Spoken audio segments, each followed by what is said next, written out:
My girlfriend said, real men don't snoop through their girl's phone while hiding her screen from me. I said, you're absolutely right. Then I hired a private investigator instead. The photos he delivered made her wish. I, 31 male, am writing this from my now empty apartment, still processing what the last month revealed about my girlfriend, Jade, 29. The private investigator just left after dropping off his final report. My hands are literally shaking. We'd been together 3 years, living together for 1. Everything seemed normal until about 4 months ago when Jade got weird about her phone. Not just protective, actively secretive. It started small. She'd angle her screen away when texting, put it face down during dinner, take it to the bathroom every single time. If I walked into a room while she was on it, she'd quickly switch apps. 2 months ago, I finally brought it up. Me. Hey, you've been pretty private with your phone lately. What? No, I haven't. You just hid your screen when I sat next to you. I didn't hide anything. Why are you watching what I'm doing? Me, I'm not watching. I just noticed. Real men don't snoop through their girls' phones. It's controlling and toxic. I never asked to go through your phone. But you want to, I can tell. My ex was like this, always needing to know everything. It's exhausting. I literally just asked why you're being secretive.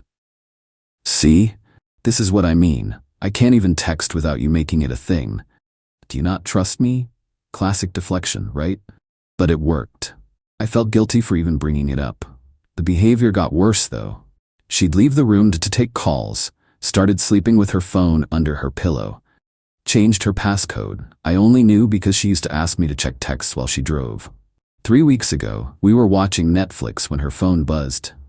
She grabbed it so fast she knocked over her wine. While cleaning up, I made a decision. You know what? You're absolutely right. About what? Real men don't snoop through phones. Oh yeah, exactly. I trust you completely. She smiled, kissed me. Good, that's how it should be. The next day, I called a private investigator. I know how that sounds, but I wasn't crazy. Something was off. The agency was professional, discreet. $2,000 retainer for a week of surveillance. I figured either I'd waste $2,000 and feel stupid, or I'd find out what was really going on. The PI, Rick, was a retired cop. Very matter of fact. Rick, what exactly are you hoping to find? I don't know. Maybe an affair? She's just being so secretive. In my experience, when they're this careful with phones, it's usually one of 3 things. Affair, financial issues, or they're planning an exit. Planning an exit? Setting up their next situation before leaving the current one. Job, relationship, living arrangement. Like a monkey not letting go of one branch until they've grabbed the next. That hit weird. But I hired him anyway. Update 1. Rick called after 3 days. We need to meet. Not over the phone. We met at a diner downtown. He slid a manila envelope across the table. Before you open this, I need to ask, is your girlfriend involved in any business ventures you know about? Me, no. She works in marketing for a tech startup. Take a look. The photos were confusing. Not what I expected at all. Jade at a storage unit facility, loading boxes. Jade meeting with different men at coffee shops, exchanging envelopes. Jade at the post office with armfuls of packages. All during work hours when she'd told me she was in meetings. Me, is she dealing drugs? Rick laughed. No, look closer at photo 6. Photo 6 showed her car trunk full of designer handbags. Gucci, Chanel, Louis Vuitton. Rick, your girlfriend is running a counterfeit goods operation. Me, what? Pretty sophisticated one too. She's got at least 3 storage units, meets with 4 different suppliers, and ships nationwide.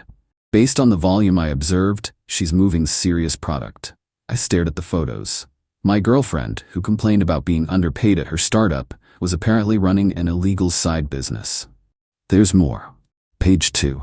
The second page showed bank records, not hers, but a business account under JK Luxury Finds LLC. Over $150 in deposits over the last 6 months. How did you? Public records search showed she registered the LLC 4 months ago. The bank info came from, let's say, traditional PI methods. 4 months ago. Right when the phone secrecy started. This is just 3 days. Want me to continue? Yes, I need to know everything. That night, Jade came home acting normal. Kissed me, asked about my day, made dinner together. The whole time I'm thinking about those photos. She left her phone on the counter while showering. Face down, of course. It buzzed with texts. I didn't touch it. Didn't need to. Real men don't snoop through phones. They hire professionals. Update 2: Rick's full report came after a week. It was devastating. Not only was Jade running a counterfeit operation, she was planning to expand. The envelope exchanges? She was recruiting other women to sell for her. Building a whole network. But here's the kicker. She was using our apartment as a shipping address for suppliers. I'd been signing for packages thinking they were her online shopping. Nope. Fake designer goods from overseas. Rick, you're technically receiving stolen goods. If she gets caught, you could be implicated. Me, I had no idea what was in them. Try proving that. Your name's on the delivery signatures. But the worst part was the recordings. Rick had managed to record some of her meetings, one-party consent state, all legal. Jade's voice on the tape. My boyfriend? He's clueless. Thinks I'm at work all day. He's sweet but not exactly street smart, you know? I mean, he freaks out if I jaywalk. The woman she was recruiting laughed. So he has no idea about any of this? Please. He asked about my phone once, and I gave him this whole speech about toxic masculinity and trust. He apologized for even asking. Men are so easy to manipulate if you use the right buzzwords. I had to pause the recording. That stung more than finding out about the illegal business. Rick, there's one more thing. She's got a lease signed for a warehouse space. Starts next month. Me, she's expanding. She's planning to quit her real job. Go full-time with this. I sat with all this information for 2 days. Jade kept being her normal self, affectionate, funny, planning our weekend, all while running a criminal enterprise and calling me easily manipulated. Finally, I made my move. First, I consulted a lawyer. Needed to protect myself from any legal blowback. He advised documenting everything and creating distance between me and her operation. Second, I started looking for a new apartment. Found a studio across town, put down a deposit. Third, I gathered all the packages I'd signed for and photographed them, creating a timeline showing I had no knowledge of the contents. Then I confronted her, but not how you'd think. Saturday morning, she was on her phone in bed, angled away as usual. May, I need to talk to you about something. What's up, babe? I got a job offer in another state. I'm taking it. She sat up fast. What? When? Why didn't you tell me? It happened fast. I leave in 2 weeks. 2 weeks? What about us? I figured you'd be too busy with JK luxury finds to relocate. The color drained from her face. Oh, should I not know about that? I don't know what you're talking about. I pulled out Rick's folder, started laying photos on the bed, her at the storage units, the bank records, the LLC filing. You had me followed? Real men don't snoop through phones, they hire professionals. This is insane. You hired a PI? That's psycho behavior. Is it more or less psycho than using your boyfriend's address to receive counterfeit goods, making him unknowingly complicit in federal crimes? She tried to flip it. Of course she did. Jade, this is my business, my hustle. You're supposed to support me. Support you lying to me? Using me? Oh, and my favorite part, I hit play on the recording. Let her hear herself calling me easily manipulated. She went pale, then angry, then tried tears. I didn't mean that, I was just trying to sound tough. You meant it, and you were right, I was easy to manipulate. Real men don't snoop. Nice touch. Baby, please, we can work this out. No, I'm moving out, today actually. Movers will be here in an hour. You can't just leave. We have a lease. Your name's on the lease, mine isn't. Remember? You insisted on that because of your independence. The movers showed up.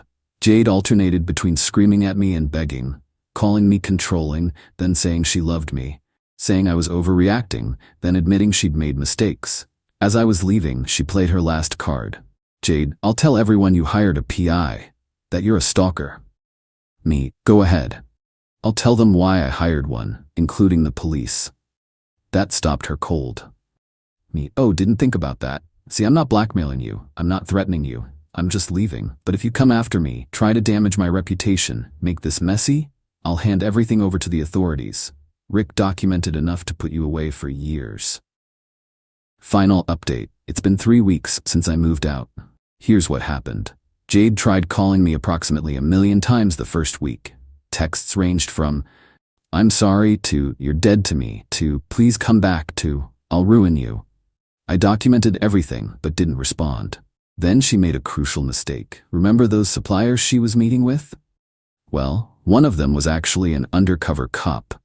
The task force had been monitoring counterfeit goods operations for months. Jade's expansion plans put her right on their radar. They raided her storage units last Tuesday, found over 500 calories in fake merchandise. Her apartment, our old apartment, was searched. The warehouse she'd leased was empty but had her fingerprints everywhere. She was arrested on multiple federal charges. The news even made the local paper. Local woman arrested in massive counterfeit goods ring. Here's where her entitlement really shined. She called me from jail. One phone call, and she used it on me.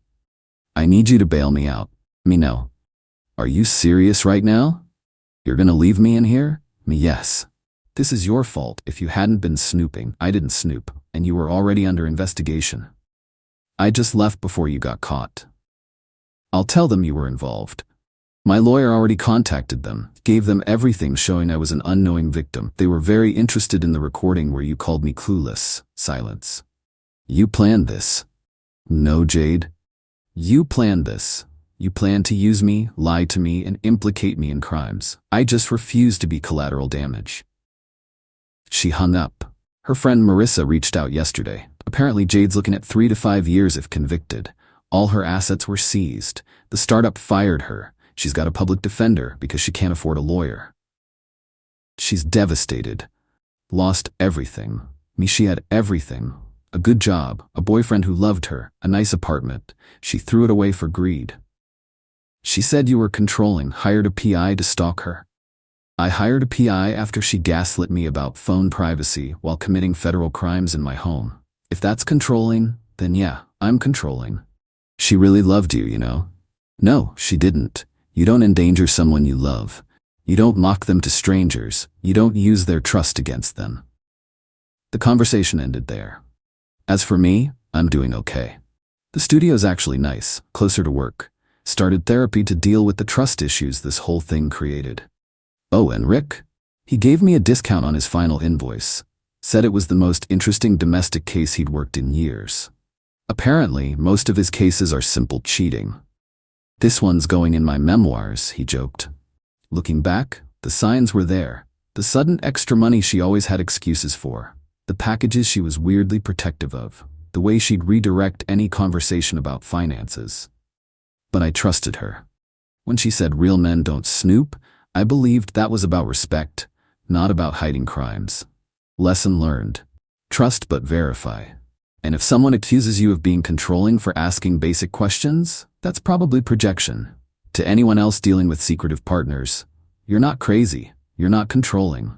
Trust your gut, and maybe keep a PI's number handy, because real men might not snoop through phones, but real partners don't run criminal enterprises behind your back either.